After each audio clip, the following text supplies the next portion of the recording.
Hello students, welcome to my YouTube channel. अर्धसूत्री विभाजन first हमने पढ़ लिया था। आज हम पढ़ेंगे अर्धसूत्री विभाजन सेकंड। Okay, let's start. उससे पहले मैं आपको ये जो अर्धसूत्री विभाजन फर्स्ट है उसका रिकेप दे देती हूँ। ओके, अर्धसूत्री विभाजन। अर्धसूत्री विभाजन की 4 प्रावस्थाएं होती है: प्रोफेज, मेटाफेज, एनाफेज, टीलोफेज। ये सारी फर्स्ट होती है।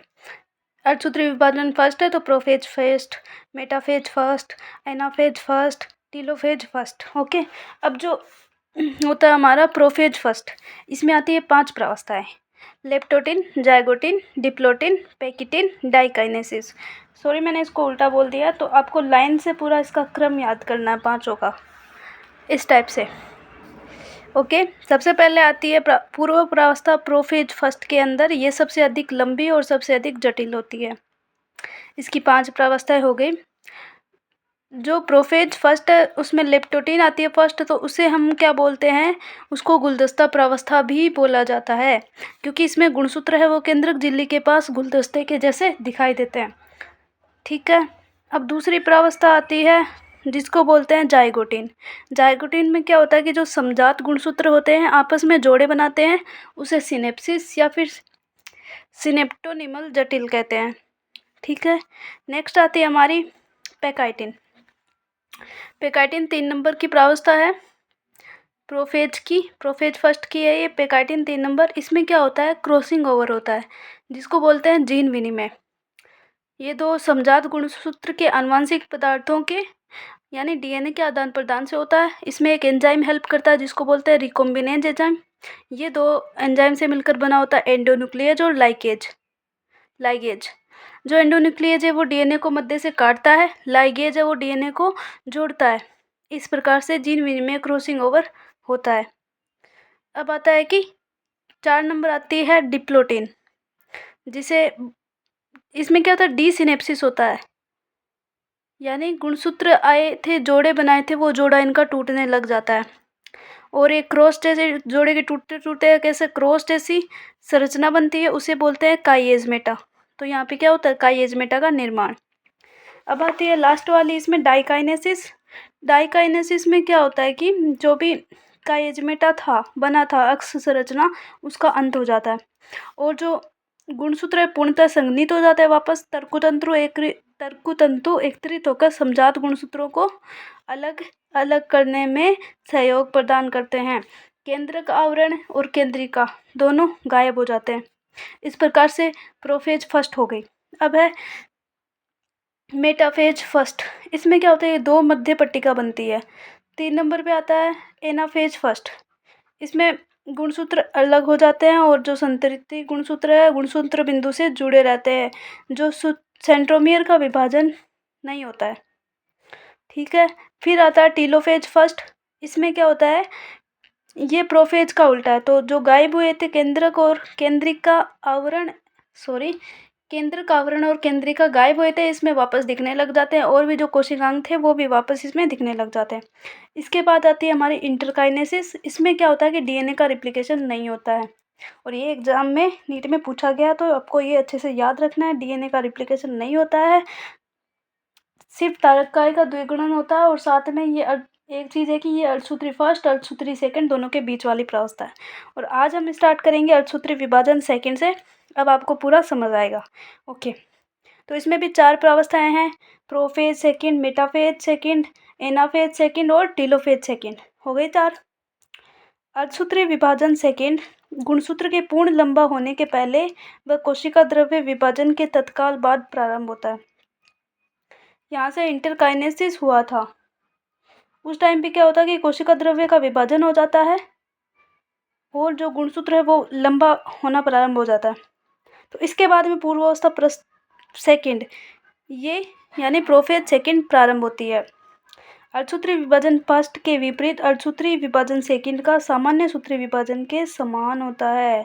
यानी इसमें सीधा सा कहा गया कि अर्धसूत्री विभाजन जो सेकंड है वो सामान्य समसूत्री विभाजन होता है, उसके समान है। जो समसूत्री विभाजन हमने पढ़ा था बिल्कुल एकदम सेम वैसा ही है और ये हमें यहाँ पे पढ़ना है।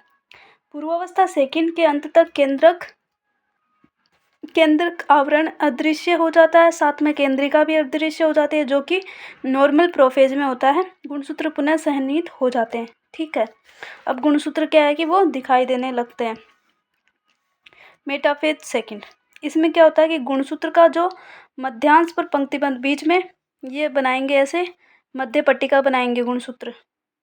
विपरीत ध्रुवों की ओर तर्कुतंतु की सूक्ष्म नलिकाएं इनके संतति अर्ध गुणसूत्र के काइनेटोकोर से चिपक जाती है, और यहाँ पे जो ये यहाँ पे क्या है, तारकाय है, उससे जो तर्कुतंतु निकले हैं ये इसके काइनेटोकोर से जुड़ जाती है। यहाँ पे काइनेटोकोर होते हैं दोनों साइड, इससे जुड़ जाती है। फिर आती है हमारी एनाफेज सेकेंड। इसमें क्या हुआ, जो काइनेटोकोर से जुड़ी है सूक्ष्म नलिकाएं या फिर तारक जो तर्कुतंतु, उनके द्वारा उसको खींचेगी दोनों साइड, इधर से दोनों साइड अपने तरफ खींच रही है और इधर के लिए आई। इसकी भुजा ऊपर की रह गई और ये गुणसूत्र बिंदु इधर रह गया। ये विपरीत कोशिका ध्रुवों की ओर चले गए। यहाँ पे क्या होता है, यहाँ पे हुआ हमारा सेंट्रोमियर का विभाजन। पहले वाली पश्चावस्था जो एनाफेज थी उसमें सेंट्रोमियर का विभाजन नहीं हुआ था, यहाँ पे आके सेंट्रोमियर का विभाजन हुआ है, तो 2 से 4 हो गई। अब आती है टीलोफेज सेकेंड। यह अवस्था अर्धसूत्री विभाजन की अंतिम अवस्था है। हमें भी पता है कि अंतिम है, और इसमें लास्ट में इसके बाद में जो कोशिका द्रव्य का विभाजन होएगा और कोशिका 4 बन जाएगी। कोशिका द्रव्य 2 समूह पुनः केंद्रक आवरण द्वारा गिर जाते हैं, वापस केंद्रक आवरण द्वारा गिर गए इस टाइप से। ठीक है, और कोशिका द्रव्य विभाजन के उपरांत 4 अगुणित संतति, अगुणित यानी n, जिसमें 23 गुणसूत्र होते हैं, द्विगुणित यानी 2n, और जिसमें 46 गुणसूत्र होते हैं। यहाँ पे अगुणित संतति कोशिकाएं बनेंगी, कोशिका चतुष्टय बन जाता है, यानी 4 सेल बन रही है। अब है कि यहाँ पे अर्धसूत्री विभाजन का महत्व है। अर्धसूत्री विभाजन का क्या क्या महत्व होता है, यानी इम्पोर्टेंस। तो लैंगिक जनन करने वाले जीवों की प्रत्येक जाति में विशिष्ट गुणसूत्रों की संख्या पीढ़ी दर पीढ़ी संरक्षित रहती है। उनके गुणसूत्रों की जो संख्या है वो पीढ़ी दर पीढ़ी जा रही है आगे और संरक्षित रहती है। तो 1 नंबर हो गई इम्पोर्टेंस। दूसरी है कि जीवधारियों की जनसंख्या में एक पीढ़ी से दूसरी पीढ़ी तक आनुवंशिक विभिन्नताएं बढ़ती जाती है। आनुवंशिक विभिन्नताएं के लिए ये रिस्पॉन्सिबल है, ये इसका इम्पोर्टेंस हो गया। आनुवंशिक विभिन्नताएं किसके द्वारा होगी, क्रॉसिंग ओवर जीन विनिमय से। 3 नंबर होगी कि विकास की प्रक्रिया यानी इवोल्यूशन, उसमें विभिन्नताएं अत्यंत महत्वपूर्ण है, तो उसके लिए भी ये इम्पोर्टेंस है यहाँ पे। 4 नंबर हो गए जनन कोशिका में गुणसूत्र का निर्धारण। अंडाणु और शुक्राणु में गुणसूत्र की संख्या का निर्धारण यहाँ से होता है। जैसे अंडाणु शुक्राणु n होएगी ना, तो उसमें 23 गुणसूत्र होंगे, तो उनका निर्धारण होएगा, जिससे वही लक्षण आगे संतति कोशिका में जाएंगे। थोड़ा समरी भी देख लेते हैं, टाइम बचा है। समरी में बाकी पूरा वही सब लिखा है वैसे तो, बस इसमें ये इम्पोर्टेंट चीज़ें देख लो कि एस प्रावस्था में डीएनए प्रतिकृति व गुणसूत्र का द्विगुणन होता है। ठीक है, जो 4 प्रावस्थाएं होती है सूत्री विभाजन की, पूर्वावस्था, मध्यावस्था, पश्चावस्था और अंत्यावस्था। प्रोफेज, मेटाफेज, एनाफेज, टीलोफेज हो गई। इनमें जो जो हुआ वो शॉर्ट में लिखा हुआ है यहाँ पे। सूत्री विभाजन को सम विभाजन भी कहते हैं, जिसके द्वारा संतति कोशिका में पितृ कोशिकाओं के समान गुणसूत्रों की संख्या बरकरार रहती है। यानी एक कोशिका में यहाँ से 46 गुणसूत्र है, तो यहाँ पे आगे भी ये 46 रहेंगे। ठीक है, इसे बोलते हैं समसूत्री। यहाँ से 46 है और आगे जाके ये 23 हो गए, तो इसे बोलते हैं अर्धसूत्री। ठीक है, तो अर्धसूत्री फर्स्ट, अर्धसूत्री सेकंड होता है, 2 टाइप के हो गए। एक इम्पोर्टेंट लाइन यहाँ पे है कि पश्चावस्था सेकंड,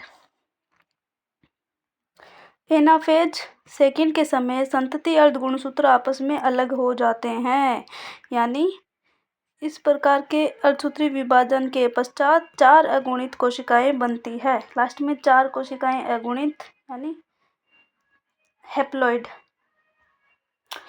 ओके, अगर आपको वीडियो पसंद आया तो प्लीज़ लाइक कमेंट शेयर ज़रूर कीजिएगा। Okay, bye.